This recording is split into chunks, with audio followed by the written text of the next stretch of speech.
찬양 감사드립니다. 이제 성경 말씀을 봉독하겠습니다. 각 가정에서 온라인 생중계 예배로 참여하시는 성도님들께서도 함께 봉독해 주시고 다운받은 설교 노트도 준비해 주시기 바랍니다. 오늘 우리에게 주시는 하나님의 말씀은 구약 성경 스가랴 4장 6절에서 14절까지입니다. 제가 가지고 있는 성경은 구약 성경 1315페이지입니다. 주신 말씀 스가랴 4장 6절에서 14절 중에서 6절에서 10절 말씀을 교독하시고 14절 말씀은 합독하시겠습니다. 6절 제가 먼저 읽겠습니다. 그가 내게 대답하여 이르되 여호와께서 스룹바벨에게 하신 말씀이 이러하니라. 만군의 여호와께서 말씀하시되 이는 힘으로 되지 아니하며 능력으로 되지 아니하고 오직 나의 영으로 되느니라. 큰 산아 내가 무엇이냐? 내가 스룹바벨 앞에서 평지가 되리라. 그가 머릿돌을 내놓을 때에 무리가 외치기를 은총이 그에게 있을지어다 하리라 하셨고, 여호와의 말씀이 또 내게 임하여 이르시되 스룹바벨의 손이 이 성전의 기초를 놓았은즉 그의 손이 또한 그 일을 마치리라 하셨나니 만군의 여호와께서 나를 너희에게 보내신 줄을 내가 알리라 하셨느니라. 작은 일에 날이라고 멸시하는 자가 누구냐? 사람들이 스룹바벨의 손에 다림줄이 있음을 보고 기뻐하리라. 이 일곱은 온 세상에 두루 다니는 여호와의 눈이라 하니라. 14절 함께 읽겠습니다. 이르되 이는 기름 부음 받은 자 둘이니 온 세상의 주 앞에 서 있는 자니라 하더라. 아멘. 저는 온라인 생중계 예배를 드리는 가운데서 공간을 초월하는 소통의 은혜가 우리 가운데 있기를 바랍니다. 그리고 제 마음속의 소원은 하나님 아버지, 오늘 이 예배에 실패자가 한 명도 없게 하여 주옵소서. 모든 성도들이 예배의 참 성공자가 되어서 영적으로 성공할 수 있도록 도와주시기를 원합니다. 가는 간절함이 제게 있고요. 그 다음에 이 온라인 생중계 예배를 드리는 예배 가이드라인을 제가 하나 제시한다면, 여러분 다니엘이 그가 그 하루에 3번씩 기도할 때마다 예루살렘을 향하여 창문을 열고, 그러니까 여러분 정말 마음을 같이하여 교회를 향하여 우리가 마음을 여는 그런 자세를 가지고 우리가 딱 집중해서 그렇게 다니엘처럼 마음을 모으면 하나님이 이 예배를 기쁘게 받으시고 참 예배자의 영적 성공을 주시리라고 확신합니다. 자, 그런 마음으로 오늘은 한결같은 순금등대파라는 제목으로 말씀을 전하겠습니다.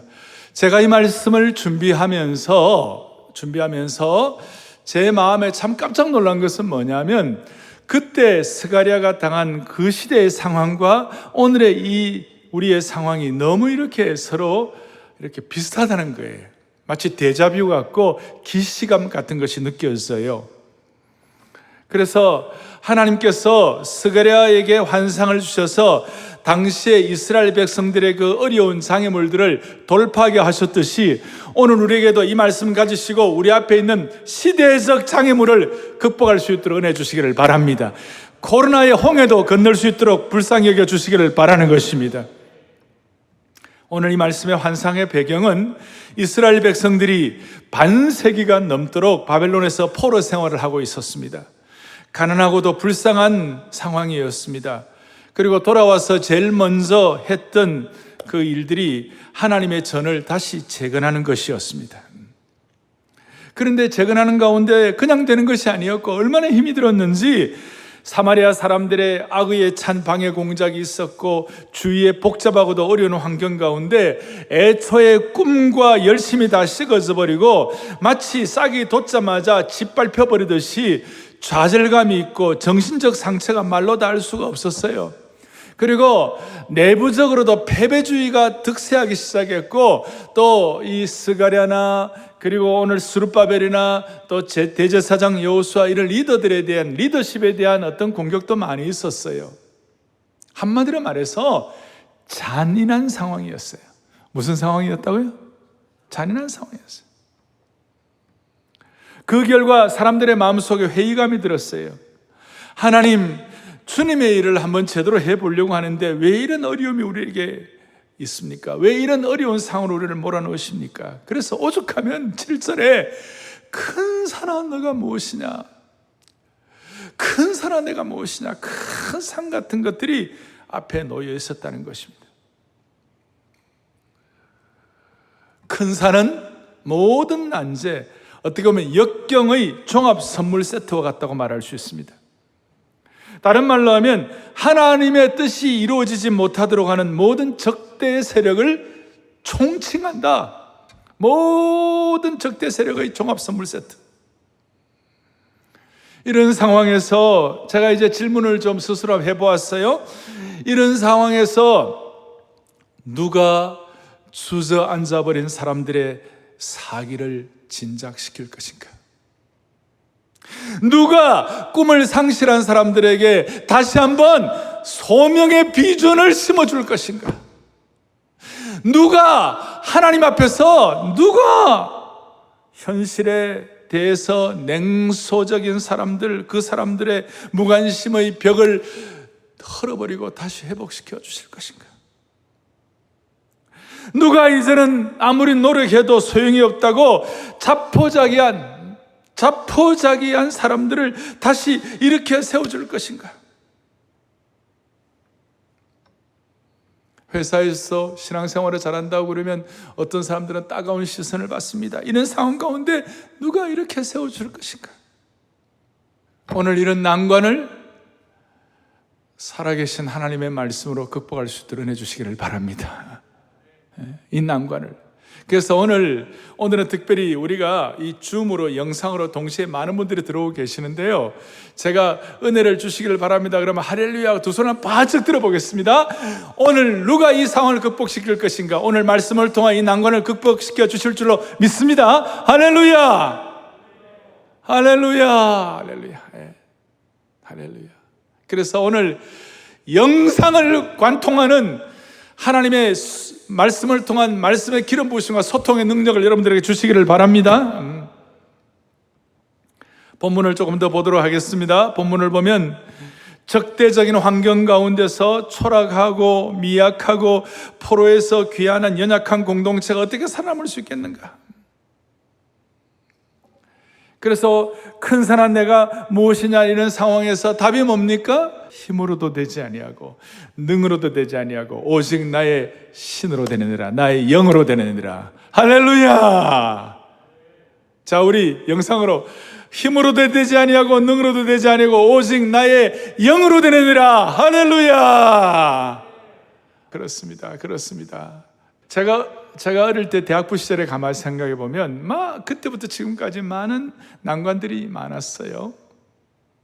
그런데 그럴 때마다 오늘 이 말씀이 저에게는 밤하늘에 깜깜한 밤하늘에 북극성이 있으면 북쪽이 제시되고 그걸 통하여 남쪽 서쪽 동쪽 이렇게 하듯이 힘으로도 되지 아니하고 능으로도 되지 아니하고 오직 옛날에는 나의 신으로 되느니라, 나의 영으로 되느니라, 나의 기름 부음으로 되느니라. 그것이 그렇게 저에게는 저의 사역의 중요한 슬로건이요 어떤 좌표가 되었어요.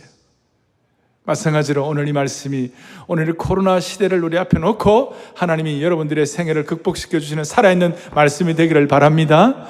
그 나의 신으로 된다 할 때 그게 무슨 뜻이냐면 두 감람나무가 있는데 순금등대에다가 그 감람나무에서 주발로 해가지고 큰 주발에다가 그 금기름이 이렇게 이어진다고 그래서 금기름이 탁 이어지고 그것이 이제 7 파이프를 통하여 내려간다고 그랬는데 하여튼 금기름의 은혜를 주셔가지고 기름 부음의 현상을 통하여 힘으로도 되지 아니하고 능으로 되지 아니하고 여호와 영으로 된다는 것을 말씀을 해석을 하고 있는 거예요.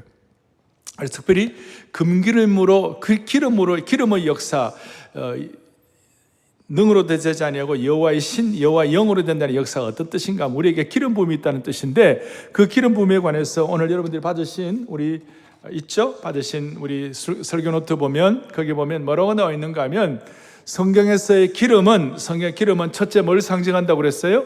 치유를 상징한다. 치유를. 시편에 보면 우리가 어려울 때 사망의 골짜기 있다 할지라도 여호와께서 내게 기름을 바르시고 기름은 우리에게 목자가 양을 기름을 통해 치유를 해주시는 거예요. 양이 다치면 목자는 상처에 기름을 발라주었습니다. 누가복음 10장에도 보니까 선한 사마리아 사람이 강도 맞는 사람에게 기름을 발라주었어요. 그리고 야고보서에도 보면 아픈 사람 있으면 기름 바르고 기도하는 거예요. 따라서 성령의 기름 부으심은 우리의 치유를 상징하는 것이에요. 따라서 오늘 하나님 아버지 힘으로 되지 않고 능으로 되지 않지만 여호와의 영으로 되느라 여호와의 기름 부으심으로 된다고 그랬을 때 이 기름 부으심을 통한 여러분들이 치유가 일어나기를 바라는 것이에요. 그 다음에 기름은 빛을 바라는 것을 상징합니다. 오늘 환상에서의 핵심 개념 중에 하나입니다. 성도들의 가는 길을 환하게 비춰주시는 분이 진리의 빛을 비춰주시고 우리를 인도하시는 거예요. 어두운 가운데 있는 사람들의 마음을 환하게 비춰주셔가지고 지혜의 빛과 진리로 우리를 인도하시는 하나님의 은혜를 찬양하는 것이에요. 그리고 이 기름 부으심은 뭘 상징하는가? 기쁨을 상징하는 거예요. 구약시대에 축제 때 기름의 역사는, 기름은 기쁨을 증가시켜가지고 사람의 마음을 즐겁게 하는 것이에요. 기름은 기쁨의 상징이고 실제적인 기쁨의 근원이 되기 때문에 나중에 이 성령의 기름 부음은 오직 성령 안에서, 하나님의 나라는 오직 성령 안에서 의와 평강과 희락이라 그래, 희락이라. 그래서 오늘 이 예배를 통하여 오늘 힘으로 되지 않고 능으로 되지 않는다면 성령의 기름 부으심으로 감람나무를 통하여 금기름이 공급받는 이 현상을 통하여 오늘 저와 여러분들에게 치유가 일어나기를 바라고 진정한 빛의 인도하심을 받기를 바라고 동시에 오늘 이 기름 부으심을 통해 우리 모두에게 참된 기쁨이 회복되기를 원하는 것입니다. 그렇게 되어서 하나님 은혜를 주셔가지고 실체화되도록. 그러니까 7절에 이제 무슨 일이 벌어지는가? 이 은혜가 너무 좋아가지고 7절 뒤에 하나님 아버지 온 무리가 외치기를 은총이 그에게 있을지어다. 이게 너무 확실하니까 외친다. 은혜 받은 것, 은총, 이것이 외쳐진다는 것이에요. 외쳐진다는 말은 그냥 조근조근 이 정도가 아니라 그게 너무 감사해서 치유와 빛과 기쁨의 은혜를 받아가지고 아주 시끄러울 정도로 큰 소리로 감격을 가지고 즐거운 거룩한 소음을 발휘한다는 거예요. 거룩한 소음. 그렇게 하니까 이제 드디어 8절 9절에 무슨 말씀이 나타납니까? 8절 9절에 또다시 선포됩니다. 뭐라고 말씀이 됩니까? 여호와의 말씀이 또 일러 가라사대 9절에 스룹바벨의 손이 이 성전의 기초를 놓았은즉 그의 손이 또한 그 일을 마치리라 하셨나니. 오늘 이 말씀을 받는 분의 핵심은 뭐냐면 스룹바벨이었어요. 스룹바벨의 입장에서는 기가 막힌 거예요. 스룹바벨은 그야말로 뭘 좀 해보려고 그러는데 너무나 큰 산이 앞에 난관이 다 버티고 있는 것이에요. 근데 하나님 뭐라고 말씀하시는가? 오늘 7절에 있는 것처럼 하나님 뭐라고 말씀하시는가? 그가 머릿돌을 놓을 수 있을 것이다. 그런데 스룹바벨은 본래 9절에 보니까 이 성전의 기초를 놓았다. 그런데 머릿돌이라는 것은 기초가 완공되고 난 다음에, 그리고 완성되고 난 다음에 머릿돌을 놓는 것이고, 기초가, 그러니까 이 기초에서 완공될 때까지 16년 동안의 수많은 애환이, 그동안에 많은 어려움들이 있었잖아요. 그런 모든 것들이 있었는데 하나님께서 이제 완공을 상징하는 머릿돌을 놓아 주실 것이다. 그 말씀을 해석천사로부터 들을 때 너무 감격이 되어가지고 그동안 16년 동안 있었던 수많은 마음의 아픔과 마음의 좌절과 상처, 모든 것들의 체증이 한꺼번에 싹 내려가는 줄로 믿어야 되는 것입니다. 할렐루야! 우리 팀들 다 할렐루야! 그 체증이 내려가는 거예요. 여러분과 저희 생애에 수많은 짐들과 큰 산 같은 것들이 한꺼번에 이제 기초만 놓았다가 수많은 오랜 세월 동안 해결이 안 되고 있다. 이제는 머릿돌이라는 것은 완성을 말하는데, 머릿돌의 완성을 통하여 여러분들의 생애와 우리의 생애, 우리는 눈에 보이지 않는 무형교회 아닙니까? 무형교회의 모든 머릿돌이 완성이 됨으로 말미암아 우리의 삶의 모든 체증들이 완전히 싹 내려갈 수 있기를 바랍니다. 우리가 만약에 21세기의 스룹바벨이라면 이걸 어떻게 해석을 해야 합니까? 사람이 큰 산을 만나면, 부딪히면 거기에 큰 산 앞에서 부서지고 깨어지고 상처받고, 작은 산 만나면 또 작은 상처가 있고 깨어지고 인생이 조각조각 되고, 그러면서 제 마음에 이런 묵상이 들었어요. 큰 산이 있고 그 큰 산 때문에 삶의 조각들이 막 그 조각조각 부서지기도 하고 이렇게 하는데, 지나고 보니까, 인생을 지나놓고 보면 그 부서진 조각조각 하나를 하나님이 창조주가 되시니까, 하나님이 메스터가 되시니까, 하나님이 멋진 작품을 만드시는 분이니까, 조각조각 나고 깨어졌을 때 그 자체는 아프고 어떨 때는 슬프고 어떨 때는 참 좌절이 되고 그럴 때가 있지만, 그 조각 하나하나를 잘 붙이면 하나님이 여기에 명품이 나올 줄로 믿습니다. 그런 마음을 막 주시는 거예요. 그래서 저는 그리스도인의 삶을 종합적으로 해석하면 일종의 모자이크와 같다, 이런 생각이 들었어요. 오늘 하나님께서 하나님이 못 있는 것처럼 우리 모두를 삶의 조각조각들을 이어가지고 하나님 나라에 못 있는 작품 만들어 주시기를 원하는 것이에요.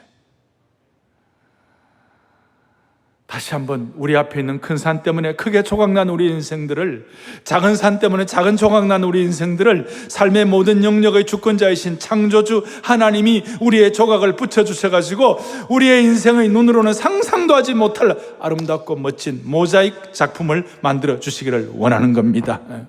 그럴 때 우리는 어떤 상황에도 흔들리지 않는 숭금등대파의 역할을 유지할 수가 있는 것입니다. 그래서 제가 오늘 여러 조각들 가운데 큰 세 조각의 부분을 말씀할 거예요. 이 세 조각의 부분을 잘 우리가 조각하고 이어붙이면 무슨 일이 벌어지는가?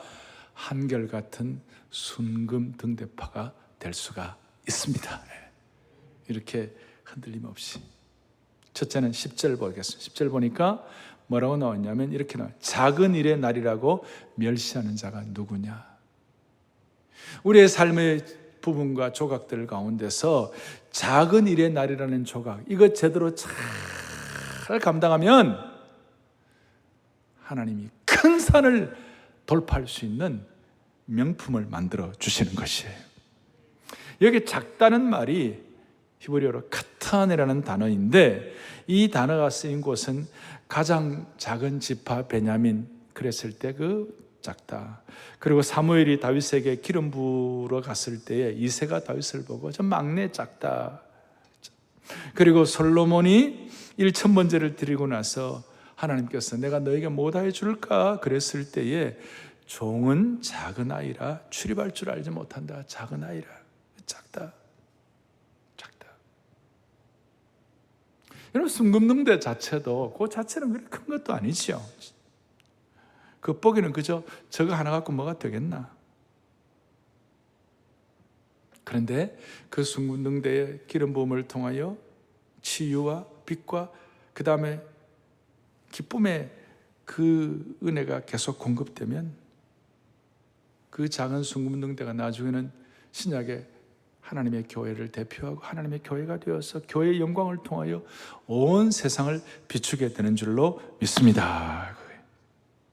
그래서 이 작은 일의 날이라고 멸시하는 자가 누구냐? 여러분, 작은 일의 대표가 뭐예요? 예수님께서 갈보리의 십자가에 돌아가신 모습을 한번 생각해 보십시오. 그분이 골고다에서 로마 병정의 로마 제국의 힘에 의하여 깨뜨려 주신 십자가에 달리신 그 모습을 한번 상상해 보세요. 그게 무슨 큰 것이 있겠어요? 예수님 십자가에 달려가신 모습은 너무나, 거기에 흠모할 만한 뭐가 있겠어요? 자랑할 만한 뭐가 있겠어요? 세상의 구세주가 되시는 분이 저주받은 자처럼 나무에 달려 초라하게 죽는 그것이야말로 작은 일 아닙니까? 그런데 십자가에 달리신 그 작은 날, 그 초라하고 보잘것없는 그 일이 온 세상을 구원하는 엄청난 천둥치는 날이 된 줄로 확신하는 것입니다. 그래서 작은 일의 날이라고 결코 무시하면 안 되는 것입니다. 그래서 하나님께서 하나님의 메스터 작품을 만드시는 건데, 작은 일의 날이라는 그 조각나는 그 부분을 통하여 하나님이 일하시는 거예요. 오병이의 역사도 그러고 우리 사랑의 교회도 처음에는 얼마나 작게 시작했습니까? 여러분, 하나님이 우리를 항상 테스트하는 것은 작은 날로부터 시작하는 거예요. 그리고 10절에 보니까 어떤 말씀이 있습니까? 또 만군의 여호와께서 그러면서 10절에 말하고 스룹바벨의 손에 다림줄이 있음을 보고 내가 기뻐한다. 스룹바벨의 손에 다림줄은 측량추에 조그마한 거예요. 이게 될까?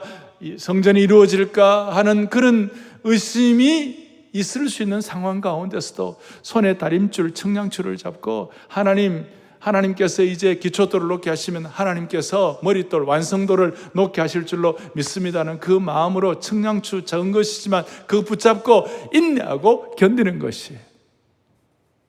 오늘 우리는 이 예배를 드리면서, 그리고 오늘 저와 여러분들은 하나님 말씀 붙잡으면서 정오에 혹은 예배 조그마한 부분 하나하나, 그리고 하나님 주신 말씀 하나 붙잡고 이걸 가지고 오늘 이 시대의 측량추로 여러분들이 잘 간직하고 있다가 끝까지 하나님이 여러분의 인생의 머릿돌로 여러분들의 생애의 집을 완성하는 그날을 여러분들 보시기를 바라는 것이에요. 그날을 말씀의 다림줄, 측량추를 가지고 한결같은 순금 등대파가 되기를 간절히 바랍니다. 할렐루야. 우리 영상들, 자, 여러분들의 손에 측량추 적은 거를 하지만 그거 붙잡고 모두가 다 한결같은 순금 등대가 되기를 소망합니다. 작은 일의 날이라고 무시하지 않는 우리의 그 부분을 잘 모을 때 작품이 되는 것입니다. 두 번째로는 오늘 6절과 7절과 9절과 10절과 또 14절에 대제사장 여호수아와 함께 오늘 이 말씀을 받는 스룹바벨이 나옵니다. 스룹바벨은 당시의 총독이었습니다. 그리고 14절에 그 감람나무로부터 기름 부음 받은 자들 이렇게 나옵니다.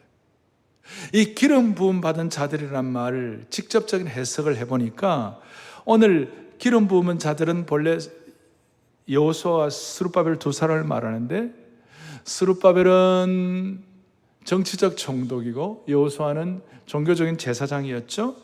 그래서 이 두 사람이 실질적으로 기름 부음 받은 자들이다 이렇게 해석할 수 있고, 이것이 구원의 역사, 언약적인 해석 시각을 가지고 볼 때는 베드로전서 2장 9절에 있는 것처럼 왕 같은 제사장, 여기에 깊이 있게 스룹바벨적인 총독의 스룹바벨적인 역할, 제사장, 대제사장 여호수아의 제사장적인 역할, 이 두 가지를 같이 한 것이 신약의 베드로가 선포한 대로 왕 같은 제사장. 오늘 이것이 이제 나중에 해석이 확장되어 가지고 요한계시록에도 두 감람나무, 나중에는 결국 이것이 예수 그리스도를 통하여 확증되게 되시는데, 여기에 기름 부음 받은 자 둘이라는 이 말씀의 본래의 히브리 해석은 직역하면 새 기름의 아들들이다.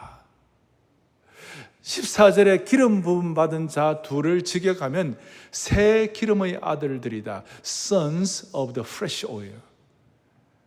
더 구체적으로 말하면 새 기름으로 온몸이 절어 있다. Sated.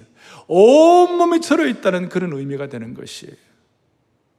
오늘 실제적으로 저와 여러분들이 기름 부음 받은 체험의 역사가 우리로 하여금 인생의 하나님 나라를 위한 귀한 순금등대파로서 하나님 나라의 마스터피스, 작품의 한 부분을 이룰 수 있도록 조각으로 역할을 하리라고 믿는 것이에요. 그래서 우리는 하나님의 힘으로도 되지 아니하고 능으로도 되지 아니하고 여호와의 영으로 된다는 그 말은 우리가 하나님의 새 기름으로 절어있는 하나님의 자녀들이 될 수 있다. 자녀들이 된다. 그러니까 새 기름으로 온몸이 절어있는 사람이 된다는 그런 뜻이에요. 우리는 여호와의 영으로 늘 적셔져 있는 하나님 나라의 인물이 되기를 원하는 겁니다. 그래서 성령의 새 기름으로 절어진 체험의 조각이 우리에게 필요하다는 거예요. 우리 신앙적인 차원뿐만 아니라 이 사회적인 지도자들도 동일한 그런 은혜를 받아야 한다는 것이에요. 성령으로 절어 있다는 말을 좀 더 구체적으로 생각해 보면 이 세상에 많은 그리스도인들이 신앙생활하고 이 세상 사람들은 최선을 다하면 된다, 최선을 다하자 그래요. 그런데 우리가 최선을 다해야지만 기독교 신앙은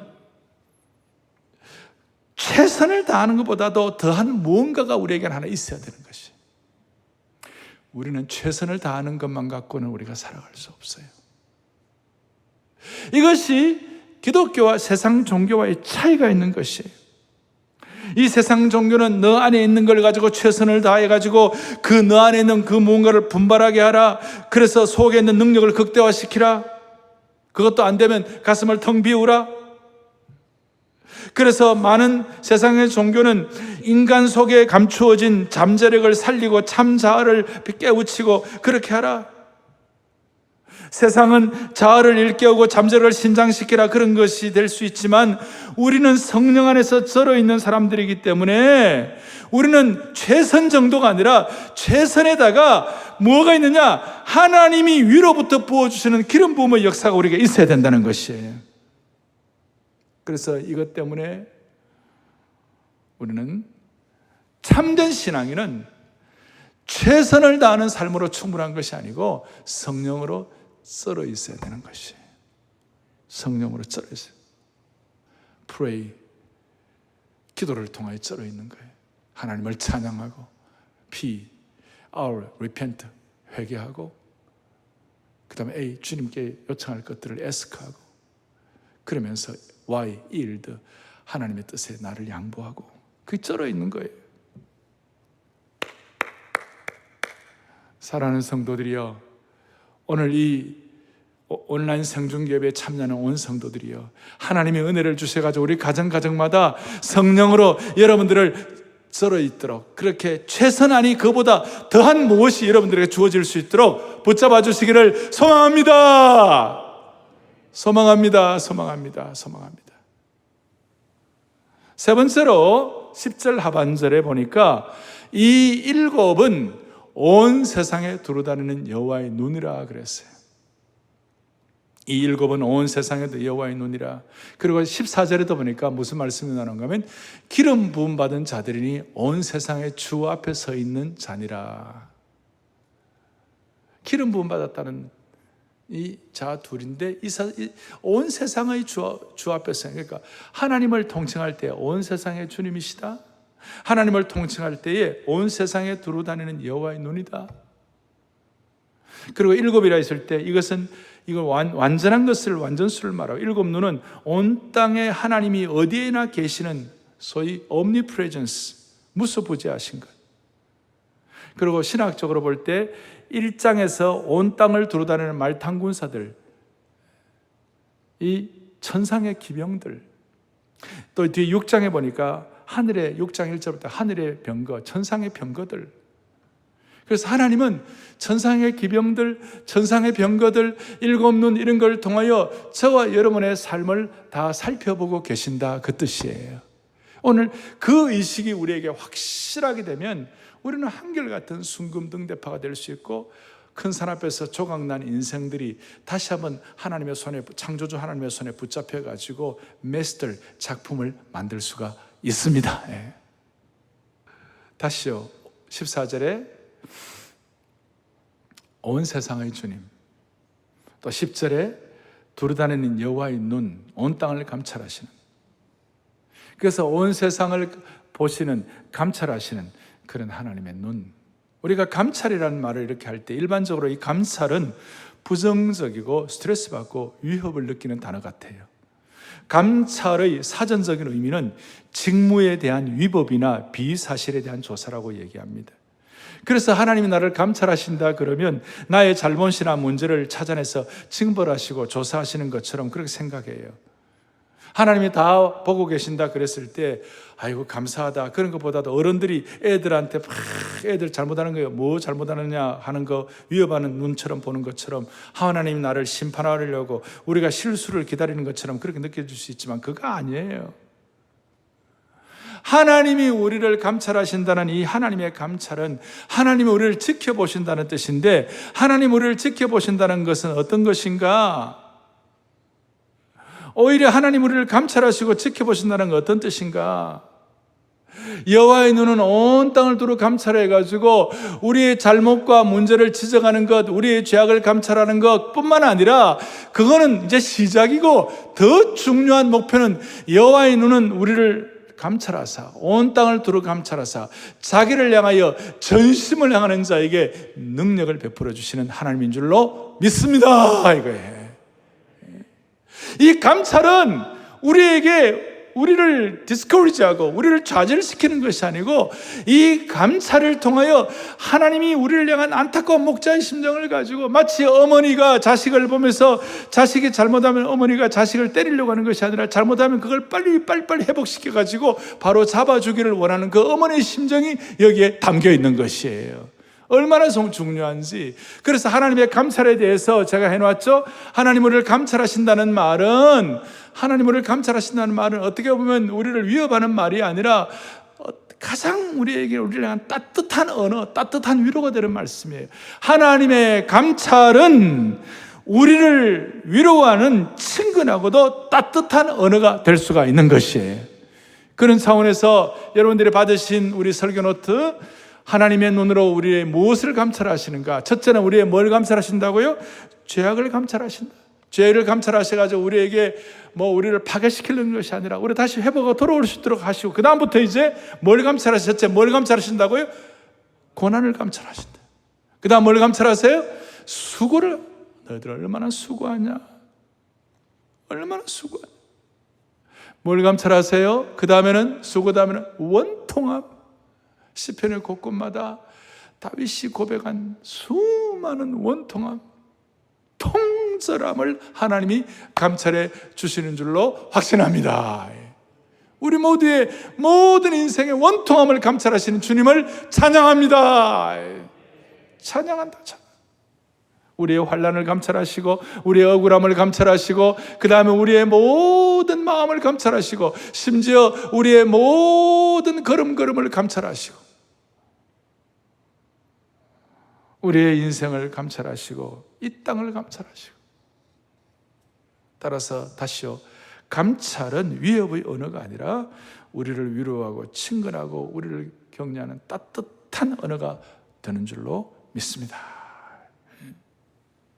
이런 은혜를 받으니까 율법이란 말 자체도 율법을 지키지 못해가지고 하나님과의 관계가 어그러지는 것이 아니라 율법을 지키지 못해서 힘들어하는 사람들을 하나님은 감찰하시고 제사법 주시고 양의 피에 제사법 주셔가지고 다시 회복시켜 주시는 것이. 따라서 하나님의 감찰은 징벌이 아니에요. 하나님의 감찰은 우리의 회복을 원하시는 안타까운 어머니의 심정, 아마 안타까운 목자의 심정이 거기에 담겨 있는 줄 믿고, 하나님의 감찰은 우리로 하여금 회복하게 하시는 하나님의 소망 있는 언어인 줄로 확신합니다. 확신합니다. 이것이 오늘 우리 주님의 안타까운 목자의 심정. 오늘 말씀을 통하여 작은 일의 날이라는 부분을 하나님의 명품으로 만드시고 그걸 통하여 우리를 하여금 순간순간 성령에 절어있게 하시고 최선보다 더한 무엇을 갖게 하시고, 하나님의 감찰은 우리를 위협 가운데서 실망하게 하는 것이 아니라 하나님의 감찰은 우리의 수고와 원통함과 우리의 모든 것을 다 보신 하나님. 그래서 스룹바벨의 입장에서는 온 세상을 다스리시는 온 세상의 주님, 일곱 눈을 가지신 그 하나님 여호와께서 자신의 삶과 자신의 사역과 자신의 현안의 모든 것을 감찰하신다는 그 사실이 얼마나 그에게 큰 위로가 되었는지 몰라요.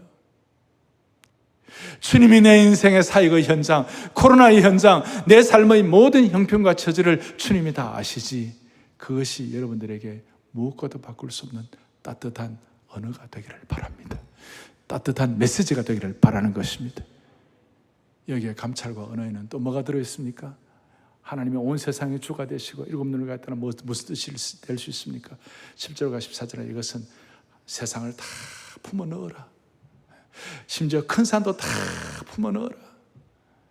그래서 우리의 마음을 하나님 나라에 대한 꿈과 소명을 가지고 우리의 영이 밝아져 가지고 제발 간장종지같이 마음 좁게 하지 말고 은혜의 큰 대접이 되라, 은혜의 큰 함지박이 되라, 은혜의 큰 다라이가 되라. 옛날에는 저 사람 때문에 막 가슴 아프고 막 그랬는데 이 시간 다 품어버리라. 말씀을 정리하겠습니다. 여러분 앞에 큰 산이 있습니까? 여러분 회사에 지금 큰 산이 있습니까? 여러분 가정에 큰 산이 있습니까? 여러분의 인생길에 큰 산이 가로막고 있습니까? 여러분의 힘으로 어떻게 할 수 없는 큰 산입니까?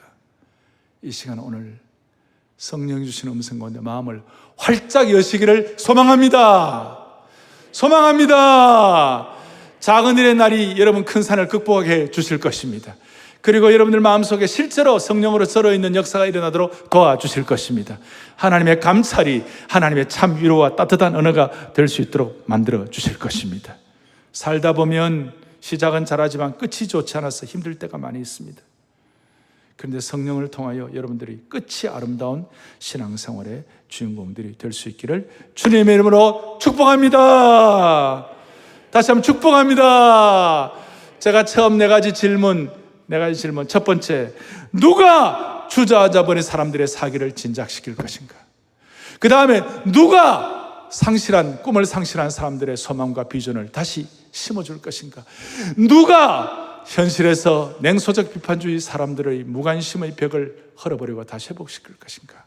누가 노력해도 소용없다고 자포자기한 사람들을 일으켜 세워줄 것인가? 순금등대의 환상을 통하여 한결같은 순금등대파가 되게 하여 주셔서 그 모든 산들을 극복하고 주님이 우리의 산을 옮겨주시는 은혜를 찬양하십시다. 예수 산을 옮기시는 찬양하겠습니다. 예수 큰 산을 옮기신다. 예수 산을 옮기시는 예수 산을 옮기시는 내 주는 능력의 주, 그는 구원의 주, 영원한 구원의 창조자, 사망을 이기시고 예수 승리, 예수 큰 산 옮기시는 예수 큰 산 옮기시는 내 주는 능력의 주, 그는 구원의 주, 영원한 구원의 창조자, 사망을 이기시고 예수 승리했네. 아멘 아멘 아멘